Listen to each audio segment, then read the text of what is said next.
Tube Tamil வணக்கம்.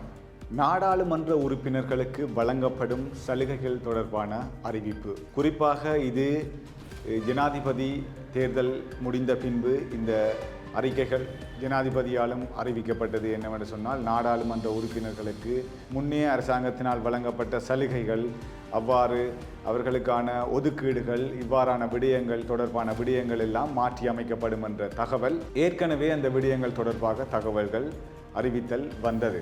ஆனால் அதனையும் தாண்டி இப்பொழுதும் அந்த அறிக்கை வெளியிடப்பட்டுள்ளது குறிப்பிடத்தக்க ஒரு விடயமாக அமைகின்றது. நாடாளுமன்றத்தில் அதிகளவு செலவை குறைப்பதற்கும் நாடாளுமன்ற உறுப்பினர்களினுடைய சலுகைகள் தொடர்பான விடயங்களை குறைப்பதற்கும் அரசாங்கம் திட்டமிட்டுள்ளதாகவும் தகவல் வெளியாகி இருக்கின்றது. இதனை வழிநடத்துவதற்கு இலங்கையில் ஓய்வு பெற்ற நிர்வாக அதிகாரிகள் குழு ஒன்றை நியமிக்கப்பட்டுள்ளதாகவும் தகவல் வெளியாகி இருக்கின்றது.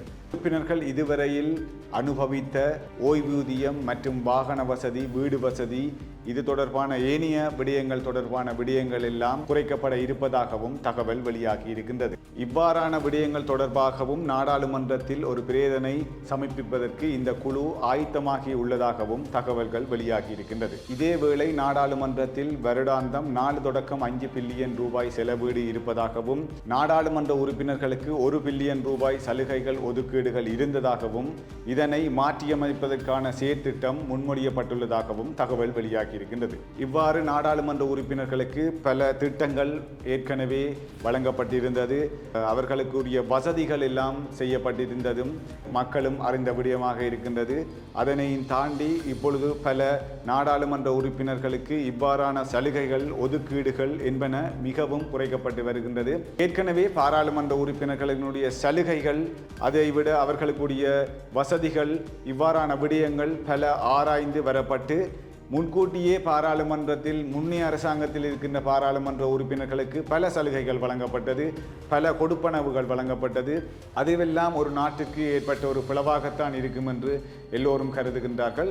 நாடாளுமன்ற உறுப்பினர்களுக்கு வழங்கப்பட்ட சலுகைகள் குறைக்கப்பட்ட விடயம் கூட எங்களுடைய நாட்டு மக்களுக்கும் நாட்டுக்கும் நன்மை பெறக்கூடிய விடயமாகத்தான் அமைகின்றது என்று கூட மக்களினுடைய கருத்தாகவும் அமைகின்றது. பொதுவாகவே பலதரப்பட்ட விடயங்களும் பல விடயங்களையும் மாற்றி அமைத்துக் கொண்டு அரசாங்கம் வருகின்றது. நாட்டை முன்னோக்கி செல்வதற்கான செயற்திட்டம் அரசாங்கத்திடம் எவ்வளவோ இருக்கின்றது என்பதுதான் மக்கள் கருத்தாக அமைகின்றது. உண்மையிலே இது மக்களால் ஏற்றுக்கொள்ளப்பட்ட விடயமாகவும் தான் அமைகின்றது.